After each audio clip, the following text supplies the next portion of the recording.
어, 종쌤TV 구독자 여러분 반갑습니다. 오늘은 작년에 경찰대학교 언어논리 시험에 나왔던 문제 하나를 좀 풀어볼게요. 이 제가 언어논리 수업을 어떻게 수업하시는지 궁금해하시는 분들이 좀 많아가지고 어떤 식으로 공부를 하게 되고 문제풀이란 어떤 것인지를 맛보기로 한번 보여드리려고 해요. 자, 조만간 전체 지문에 관한 해설 강의도 쭉 찍어가지고 올려드리겠습니다. 자, 오늘 한 문제 정도 같이 풀어볼 문제는 학생들이 많이 좀 까다로울 법한 유형이에요. 바로 이런 유형을 논리 퀴즈라고 합니다. 이 논리 퀴즈 유형 중에서 다음 세 진술들 가운데 적어도 하나가 참일 때 반드시 참인 것만을 고르시오라고 묻는 문제. 이게 이제 경찰대학교 논리 퀴즈 문제 스타일을 아주 잘 보여주는 그런 문제여서 준비를 좀 해봤습니다. 자, 그럼 여기 보면은 뭐 1번, 2번, 3번 이렇게 있고 A는 필리핀에 머물며 B와 함께 이 사기를 기획했다. 또 이걸 뭐 기획했다 뭐 블라블라. 자, 그리고 요 세 진술들 중에 반드시 참인 거를 고르래요. 반드시 참인 것을 고른다. 됐죠? 그러면 우리가 확인해야 될 것은 요 세 진술 중에서도요. 적어도 하나는 참이라는 거예요. 그러면 꼭 다 참일 필요는 또 없죠. 자, 여기서 우리가 생각해야 될 가장 중요한 것이 하나가 있어요. 막막하잖아요. 뭐지? 뭘 생각해야 되지? 적어도 하나가 참이라고? 그러면 하나가 참일 때, 두 개가 참일 때, 세 개가 참일 때, 뭐지? 하는 이런 생각이 들 때, 우리 머릿속에서 가장 많이 활용해야 될 것 중 하나가 바로 뭐냐면, 선지를, 기류법을 선지에, 선지에, 기류법을 적용해 보자.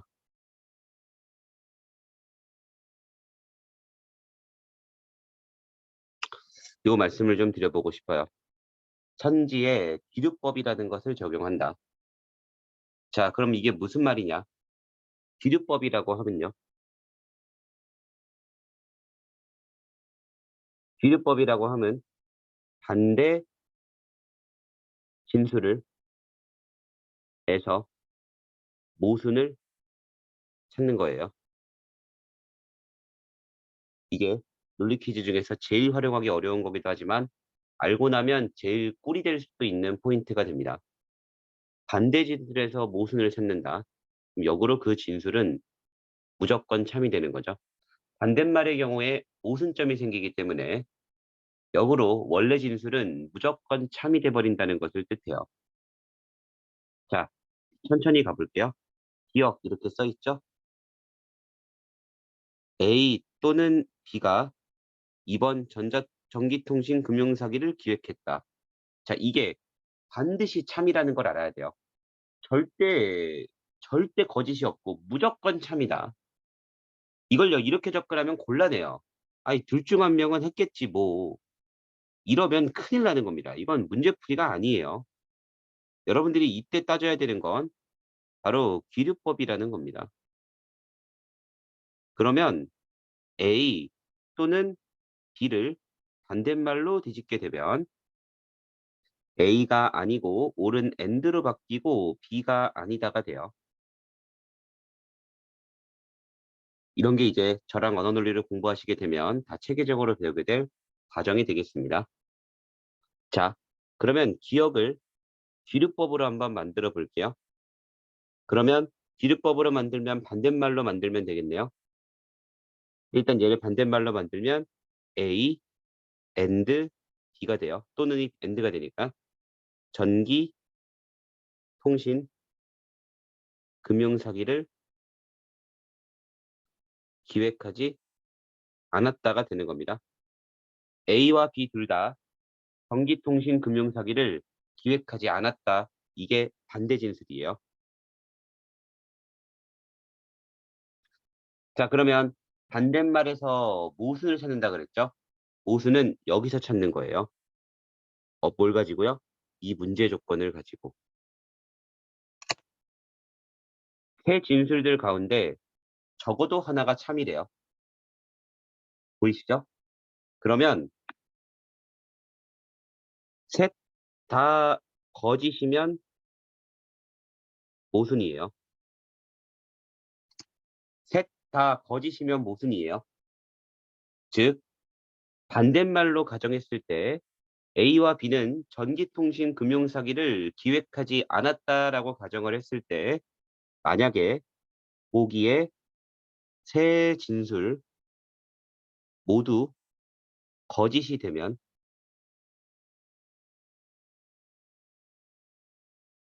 A와 B는 전기통신 금융 사기를 기획하지 않았다. 됐죠?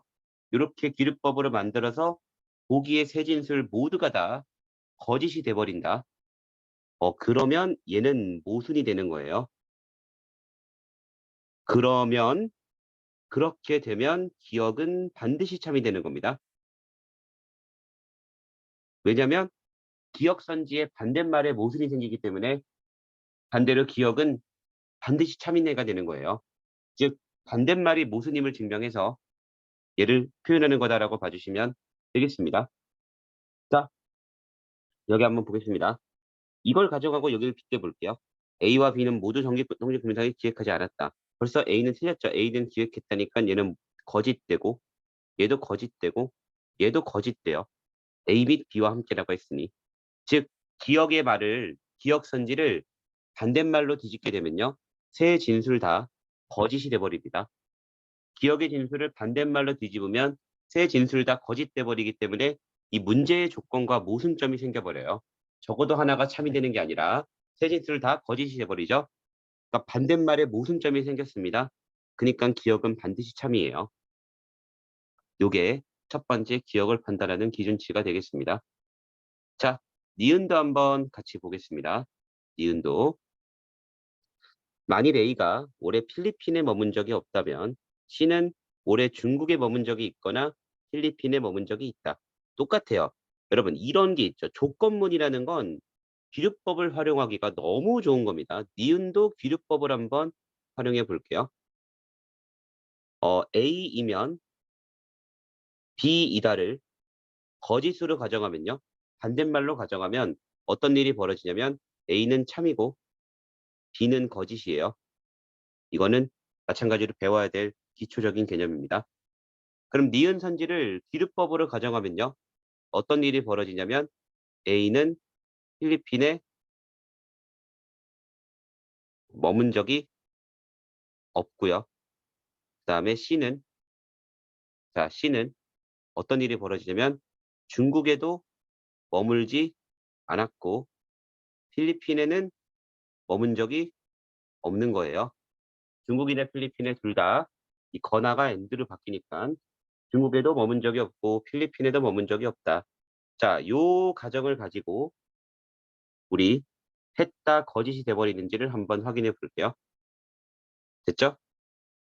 여러분 일단 첫 번째 A는 올해 필리핀에 머물며라고 돼 있네요. 근데 얘를 귀류법으로 가정하면 거짓되네요. 거짓. 중국에서 C를 만났다고 됐으니 거짓. 그다음에 C는 A 및 B와 함께 전국 전기통신 금융 사기를 기획했는데 여기 보세요. A와 C는 중국에 머문 적도 없고 필리핀에도 머문 적도 없다. 이거는 얘랑 그냥 딱 맞는 얘기죠. 딱 맞는 얘기죠. 그러니까 이게 지금 참거짓을 알 수가 없죠. 그러니까 얘는 참인지 거짓인지 알 수가 없습니다. 그러면 얘는 제외예요. 판단이 안 되기 때문에 얘는 참일 수도 있는 거예요. 그러니까 얘가 반드시 거짓일 수가 없다는 뜻이에요. 이 친구가 반드시 거짓일 수 없다라는 건 얘를 반드시 거짓이다라고 가져가지 못한다는 건 요 세 진술에 다 거짓이다는 알 수가 없죠. 그러니까 얘는 모순점이 안 생기는 거예요. 즉 기억 선지를 반대로 뒤집으면 이 기억 선지를 반대로 뒤집으면 여기 써 있는 세 진술 다 반드시 거짓이 돼 버리는데 니은 선지는 반대로 뒤집었을 때 1, 2번 진술은 거짓이 돼 버리는데 3번은 거짓인지 아닌지를 알 수가 없습니다. 됐죠? 그래서 얘는 모르기 때문에 반드시 참이라고는 할 수 없습니다. 그쵸? 재밌죠? 여러분 이게 귀류법이에요. 귀류법. 저랑 언어 논리 하시는 분들은 제가 굉장히 강조했을 겁니다. 자, 얘도 귀류법을 한번 사용해 볼게요. 그러면 얘는 참, B는 필리핀 또는 태국에 있었음. A는 전기, 통신, 금융, 사기, 기획, X. 요렇게 두 가지가 될 거예요. 됐죠? 그러면 우리 한번 보겠습니다. 자, 이거 가지고 또 한번 볼게요. B는 필리핀 또는 태국에 있었다. 그리고 A는 전통 금융 사기를 기획하지 않. A는 기획했다니까 얘는 거짓되네요. 디귿을 가지고 디귿을 반대로 뒤집으면 B는 지난달 중국에 있었는데 아니죠. 필리핀 또는 태국에 있었죠. 거짓되네요. C는요. 자, A와 B, A, B, B와 함께 기획했는데 하는 순간 A는 기획하지 않았죠. 거짓되죠. 즉 디귿 선지를 반대로 뒤집으면 보기의 세 선지가 보기의 세 진술이 전부 다 무조건 거짓이 돼버려요. 즉 이렇게 되면요. 보기 세 진술 다 거짓이 돼버립니다. 그렇단 얘기는 모순이고요. 그렇단 얘기는 디귿이 반드시 참이라는 뜻이에요. 이게 기류법을 활용하는 문제가 되겠습니다. 이거를 모르시는 분들도 굉장히 많고 이렇게 설명 안 하시는 선생님들도 굉장히 많은데요. 사실은 논리를 잘하려면 이 기류법을 잘해야 된다. 저는 교훈을 좀 드리고 싶어서 이 친구 먼저 한번 강의를 찍어봤습니다. 자, 조만간 요 경찰대 편입 언어논리에 나왔던 모든 유형에 대해서 해설 강의를 올려드릴 테니까 제 언어논리 영상이 궁금한 분들은 참고해 주시면 되겠고 제가 영어를 주로 가르치고 있긴 하지만 절대 그 언어논리 같은 건요. 거의 저희 전문 분야라고 생각하셔도 돼요. 이렇게 풀어주시는 분들 없을 테니까 한번 많이 비교해 보시고 저를 선택하셔도 좋을 것 같습니다. 자, 여기까지고요. 여러분 전 또 다른 영상에서 뵙도록 하겠습니다. 네, 도움이 되셨다면 구독과 좋아요도 부탁드리겠습니다.